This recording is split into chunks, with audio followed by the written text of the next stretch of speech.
Terus kita masih bersama Mbak Yani ya. Ini kita kembali di part 2. Kemarin kita telah bercerita di luar negeri. Nah, ini saatnya comeback to Indonesia. Ya. Yeah. Ini kembali di Indonesia dari tahun 2016. 2016 akhir itu balik ke Indonesia, tapi 2017 Januari. 17 Januari sudah di Indonesia. Oke. Banyak pengalaman yang di luar negeri ke Indonesia itu ngapain nih Mbak ini untuk yang pertama? Ya, kalau ngapainnya pasti ingin berkontribusi mengembalikan apa ya, kayak istilahnya menyaur utang. Apa ya istilahnya, kayak ingin membayar kembali gitu ya, apa yang sudah diberikan Indonesia ke saya, karena kan dapat kesempatan bisa dapat beasiswa, terus kuliah di luar negeri gitu. Jadi pengennya giving back to our country gitulah gitu. Jadi dari dulu waktu masih kuliah pun di Australia itu pengennya pokoknya balik ke Indonesia. Meskipun godaannya itu banyak yang ada kemudian untuk ditawari di sana. Iya, biasanya banyak yang terus ditawarin jadi permanen residen di sana. Apalagi kalau untuk mahasiswa peneliti atau mahasiswa S3 itu kan lebih gampang. Lebih enak lebih gampang kalau untuk ke permanen residensi itu kayak cuma nambah beberapa tahun riset aja gitu. Jadi karena dianggapnya sudah berkontribusi sebagai peneliti juga di sana gitu. Nah, tapi entah kenapa saya tuh dari dulu tuh pengennya pokoknya balik ke Indonesia, bekerja di Indonesia, dan dari dulu tuh pengennya jadi dosen sebenarnya. Meskipun ya pada akhirnya jalannya masih agak berliku kanan kiri dulu sih sebelum akhirnya saya berlabuh menjadi seorang akademisi dosen. Gitu. Berarti banyak pengalaman nih yang di Indonesia ya. Mungkin bisa diceritakan Mbak, mungkin sebelum ke wilayah dosen, pengalaman yang paling menarik dan istilahnya bisa diceritakan nih ke teman-teman itu apa ya, yang paling wah aku excited banget nih di sini gitu. Nah, itu dari mana? Ya, jadi dari waktu baru sampai di Indonesia itu kan Januari. Intinya saya kemudian mencoba untuk kembali ke universitas seperti itu ya. Tapi mungkin masih belum berjodoh gitu kan. Waktu itu memang di beberapa universitas masih moratorium penerimaan dosen gitu. Jadi saya sudah ada 2 universitas gitu yang kemudian sempat meminta begitu ya gitu, tapi pada akhirnya mungkin nggak berjodoh karena sedang moratorium itu. Intinya pada akhirnya kemudian saya sambil menunggu penyetaraan ijazah di Jakarta itu kan ikut event-event di sana, terus ketemu dengan Bapak Deputi Gubernur Bidang Lingkungan Hidup dan Tata Ruang Provinsi DKI Jakarta. Beliau itu dulu adalah direktur di Bappenas. Namanya Pak siapa? Pak Oswar Mukasa. Ya, beliau dulu direktur di bidang tata ruang dan pertanahan Bappenas, dan pada saat beliau jadi direktur itu dulunya saya wawancarai untuk disertasi S3 saya. Pas masa disertasi. Iya, pas masa disertasi. Jadi nyambung sebenarnya masa setelah saya lulus itu dengan sebelumnya itu masih nyambung. Nah, hal yang kemudian menjadikan saya excited itu adalah sebenarnya saya mendapatkan pengalaman yang bervariasi. Ibaratnya itu kayak sebelum saya pada akhirnya berlabuh ke pekerjaan atau karir sebagai dosen, saya tuh sempat pada saat itu singkat kata ya, akhirnya saya sempat bekerja magang dulu di beliau, di Pak Oswar, di Deputi Gubernur ya. Jadi magang di kantor Deputi Gubernur Bidang Tata Ruang dan Lingkungan Hidup. Jadi saya belajar banyak tentang bagaimana proses-proses birokrasi, bagaimana kemudian pemimpin di level birokrat itu kemudian berkoordinasi dengan pihak lain di kementerian dan lembaga dan juga di internal provinsi. Misalnya saya belajar banyak dari Pak Oswar tentang koordinasi atau kolaborasi dengan multi pihak, misalnya dengan NGO, dengan orang internasional. Nah, itu saya belajar banyak di situ yang istilahnya kayak corporate culture-nya atau organizational culture-nya itu campuran gitu ya, antara birokrat dengan agak sedikit ke yang lebih egaliter, lebih ke NGO. Berarti ada profesionalismenya. Ada profesionalisme. Ada formal dari birokratnya ada. Termasuk jejaring yang saya dapatkan juga banyak begitu dari pekerjaan yang saya lakukan itu. Meskipun awalnya kan waktu itu awalnya magang gitu ya, tapi kemudian ketika ada tawaran, ada program yang namanya 100 Resilient Cities Program, Nah, itu. mau membuka kantor di Jakarta, jadi ada kantor Resilient Jakarta Sekretariat gitu yang berkantor di Provinsi DKI. Akhirnya saya ditawarin gitu kan, akhirnya saya jadi program manager untuk yang overall programnya. Nah, waktu itu ya sempat ada tawaran dari universitas lain ya untuk jadi dosen, tetapi sekali lagi karena masih moratorium dan belum bisa ada kepastian, akhirnya saya dipersilahkan untuk menerima pekerjaan ini. Oke, yang ini ya, profesional ini profesional ya? ini yang ditawari oleh pihak Rockefeller Foundation dari Amerika. Dari Amerika. Ya, jadi semakin menambah hasanah ini ya pengalaman saya gitu. Jadi oh ternyata perspektif internasional kalau jadi think tank itu kayak gini, bikin strategi itu seperti ini gitu. Jadi untuk wilayah nasional beda lagi nanti ya.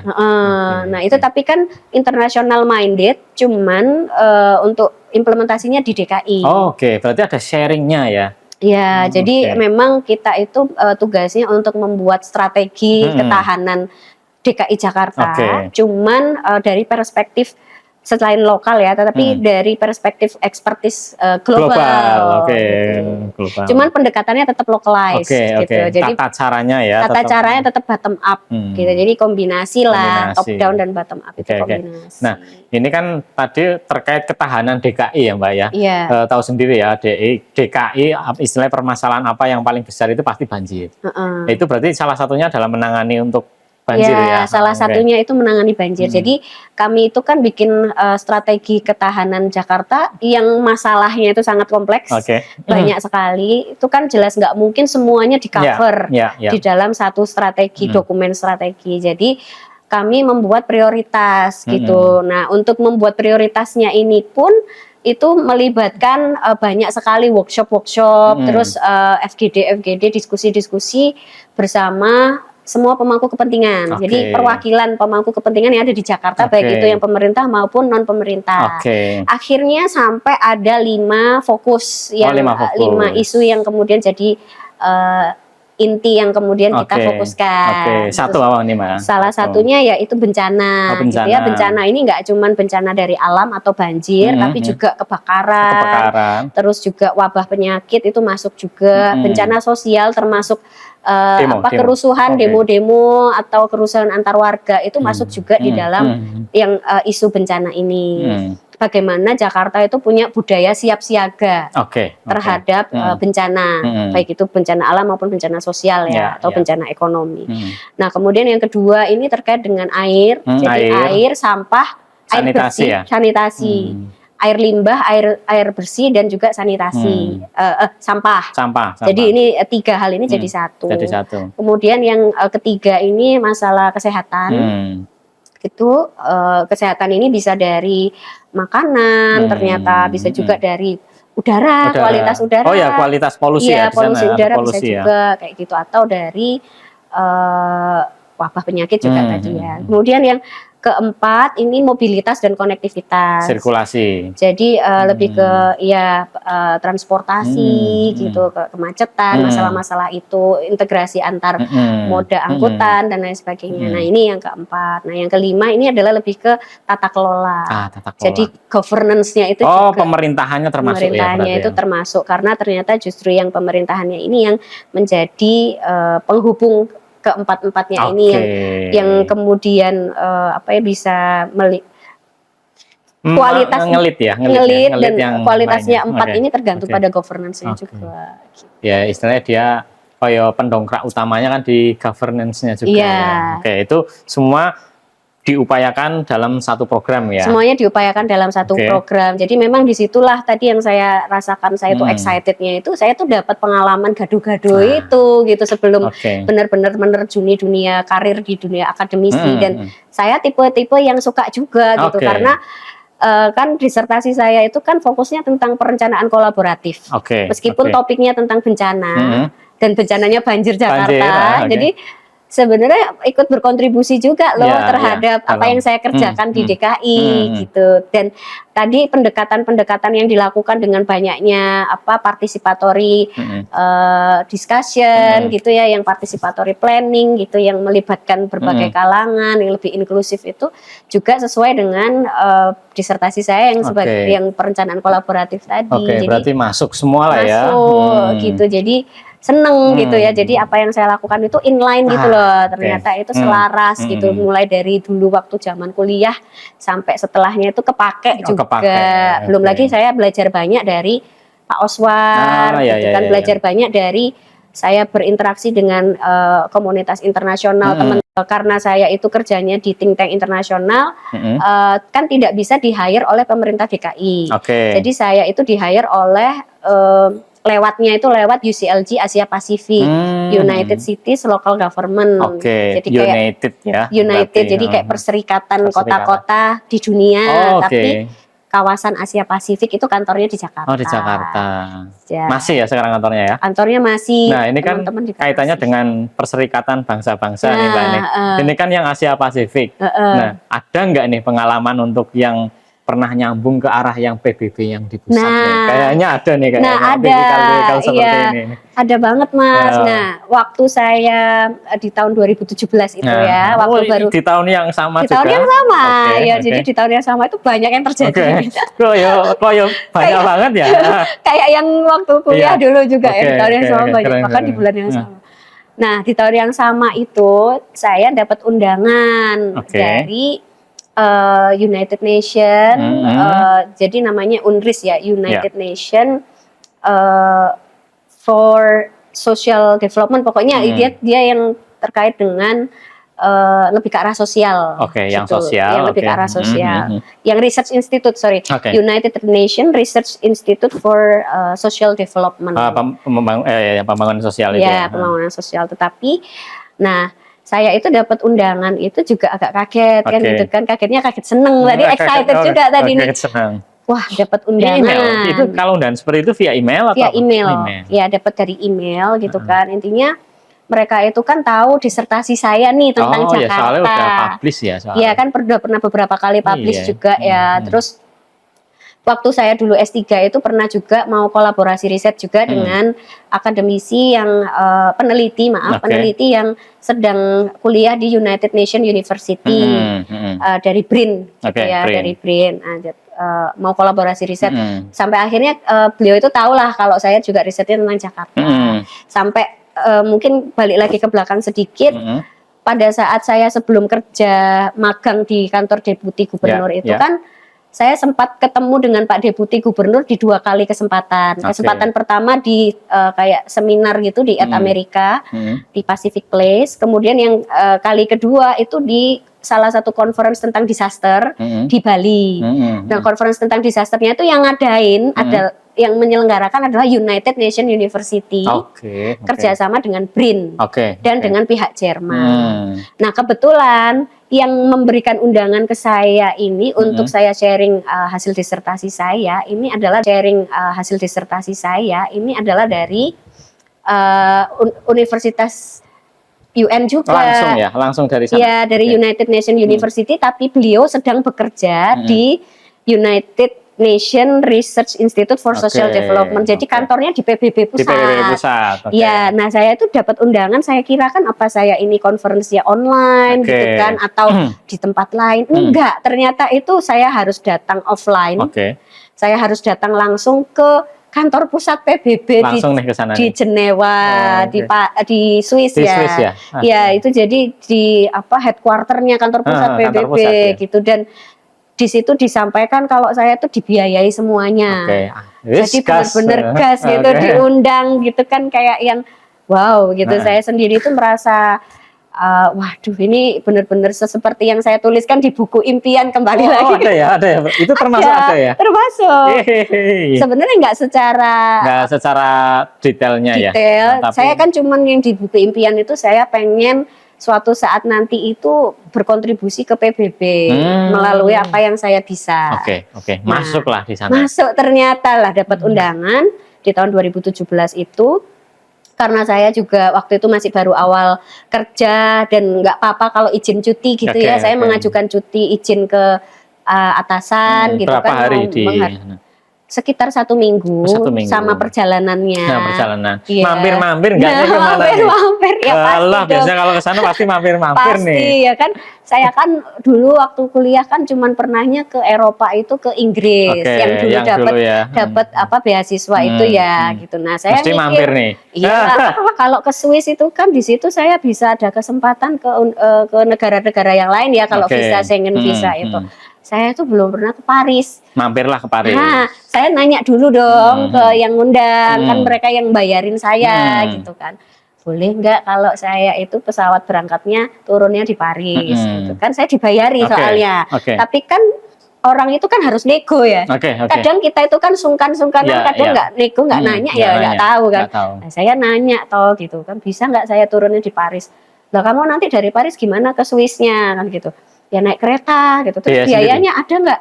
Ya saya ngitung-ngitung kan nanti saya dapat biaya transport di sana, saya dapat biaya uang makan, uang akomodasi, dapatnya kan euro kan. Jadi saya hitung-hitung cukup kok ini nanti buat biaya kereta ya, dari Paris aman gitu. Jadi ya udah dibolehin, ya sudah akhirnya saya mampir dulu di Paris 2 hari. 2 hari.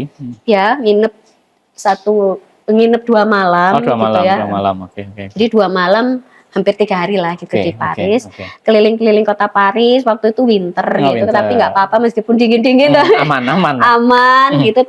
Pas juga ada temen dari temennya saya kan, saya kan tadi kerjanya yang di bawahnya UCLG Asia Pasifik ya.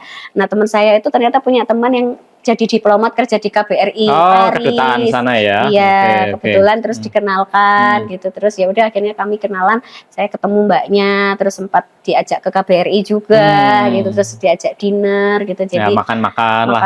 Jalan-jalan sendiri tapi jalan-jalan sendiri, tapi ya sudah biasa bolang-bolang. Cuman senang banget akhirnya ke Paris dulu, terus baru ke Swiss. Tadi di Swissnya pun ternyata saya juga bisa berhemat akomodasi. Ternyata temannya teman saya yang tadi sama-sama kuliah di United Nations University itu memperbolehkan kami tinggal di situ, di rumah dia. Iya, jadi dia kan kerja di PBB itu. Ya, dan dia sudah punya rumah gitu kan, maksudnya nyewa rumah. Lah ada kamar lebih gitu. Jadi kami itu diperbolehkan tinggal di situ tanpa bayar, jadi kan malah bisa ditabung uangnya. Ya lumayan lah. Ya alhamdulillah. Ya. Terus ngerasain pertama kali masuk ke kantor PBB pusat lagi ya. Pusat gitu kan.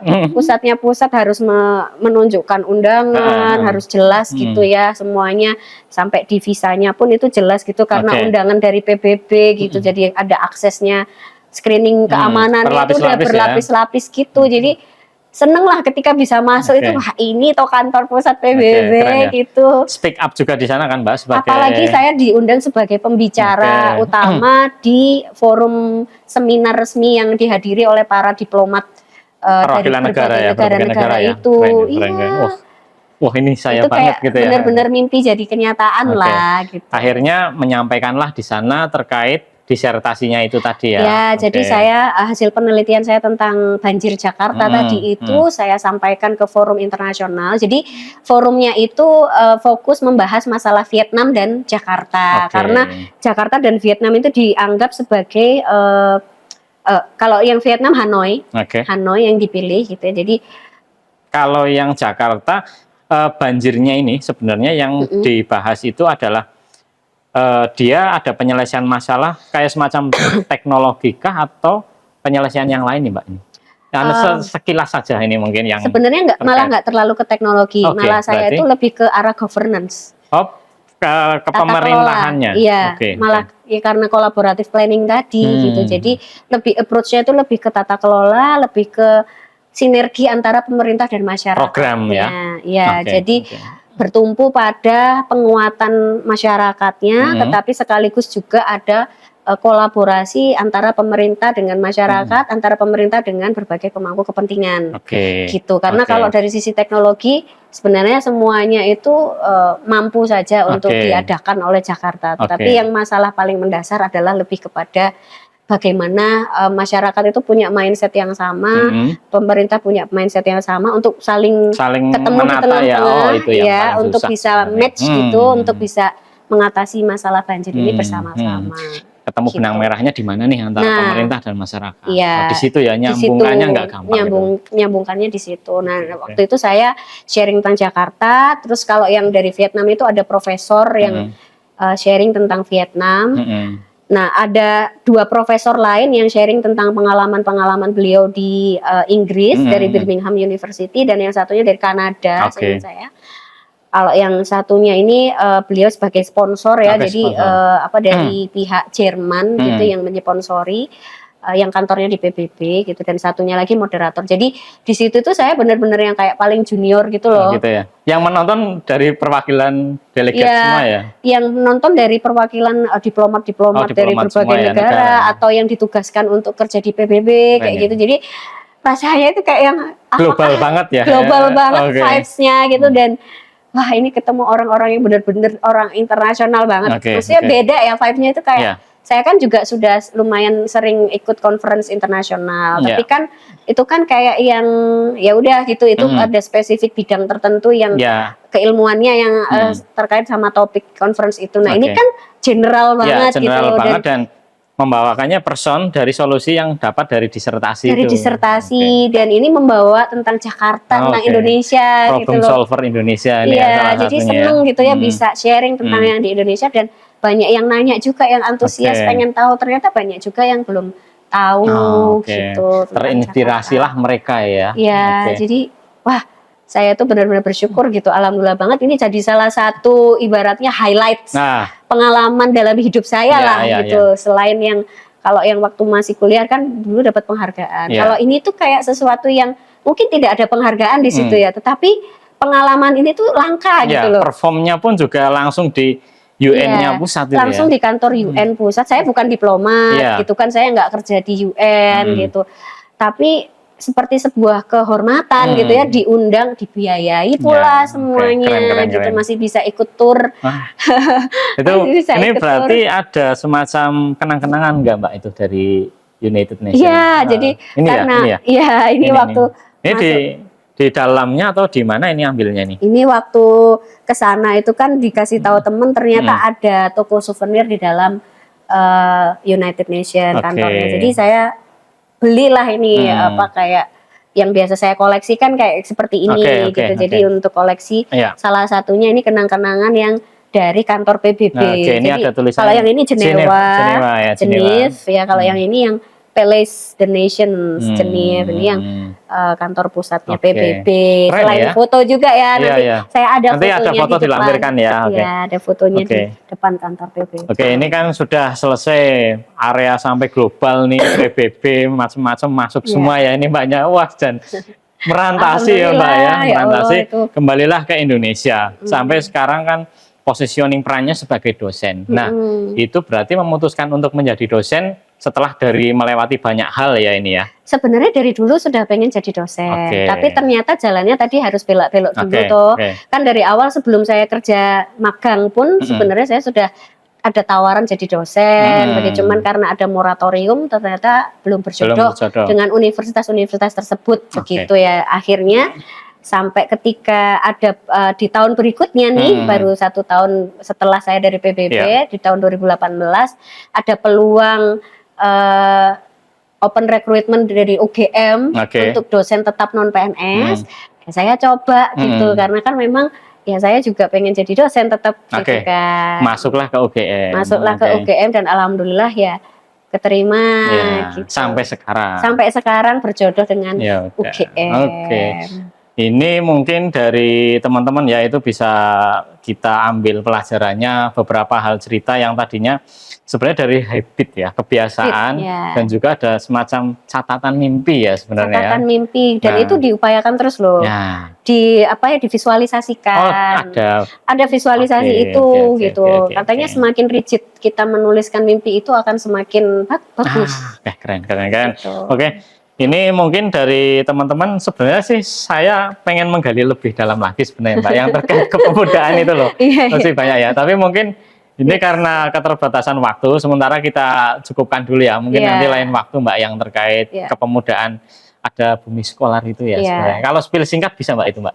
Ya, jadi saya ini jadi pembina, salah satu pembina di Bumi Scholar. Bumi Scholar itu adalah organisasi kepemudaan yang membangun kapasitas para pemuda. Jadi intinya awalnya dulu itu kita memberikan beasiswa untuk mahasiswa-mahasiswa cemerlang, tapi yang kurang mampu, tapi kemudian berkembang, tidak hanya memberi beasiswa, tapi kita juga memberikan capacity building, gitu. Jadi itu sampai sekarang sudah masih bergerak terus masih ya mereka? bergerak terus, alumninya udah ribuan. Oh, udah ribuan, Mbak. Iya. Rata-rata mereka berarti ambilnya dari beasiswa macam-macam. Iya, gitu ya alhamdulillah. Terus dari yang alumni Bumi Scholar juga banyak yang kemudian diterima dapat beasiswa ke universitas bagus di luar negeri, kerja di BI, kerja di pembinaannya juga ada. Ada pembinaan yang sebelum mungkin sebelum apply nih ada nih pembinaannya ada. Itu online atau ada offline-nya juga? Ada offline, ada online. Yang membina nanti ada tutornya sendiri ya? Ya, kami merekrut jadi jejaring-jejaring kami ini dari teman-teman pembina, dari teman-teman direksi Bumi Scholar gitu kan, sama ada ini pengurus-pengurusnya itu. Pengurusnya, ketua pengurusnya. Kalau ketuanya ada Mas Hanif Ibrahim. Masih ya sekarang ya. Dia jadi direkturnya, eksekutif direkturnya. Saya jadi pembina, ada juga teman-teman pembina yang lain. Ada juga yang pengurus pusatnya gitu ya. Campuran sih. Jadi kami dari berbagai kalangan ya. Ada yang akademisi, ada yang dari BUMN. Gitu. Berarti udah kuat banyak, ya. Gitu ya. Karena memang kan dulunya saya juga memang nggak tahu ya, saya tuh sering terjun di organisasi pemuda sejak saya sekolah gitu ya, kayak benangnya itu selalu ada ke arah sana gitu loh. Karena anak milenial Mbak, itu konektivitasnya pasti ada selalu aja connect sampai kemarin jadi tim ahli IKN juga diminta untuk outreach ke pemuda kayak gitu, jadi semua masih ada hubungannya dengan pemuda. Oke, keren. Nah ini sebelum kita tutup nih Mbak, mungkin ada pesan dan kesan untuk teman-teman pemuda nih, singkat saja mungkin. Ya, kalau pesan-pesan yang penting selalu memvisualisasikan mimpi-mimpi itu penting sekali, dan harus selalu ada satu langkah lebih daripada yang kemarin-kemarin untuk menuju mimpi itu. Oh, gitu. Effortnya ya. Effortnya, dan kemudian percaya. Percaya bahwa itu akan terwujud. Gitu. Amin. Ya, oke. Semangat ya teman-teman. Dari kita mungkin sampai jumpa lagi dan sampai ketemu lagi. Ini dari Mbak Yani, terima kasih banget bisa masuk eksklusif ya di Freeman Channel. Sama-sama. Semoga nanti bermanfaat untuk semua. Ya. Terima kasih juga. Oke, makasih. Oke.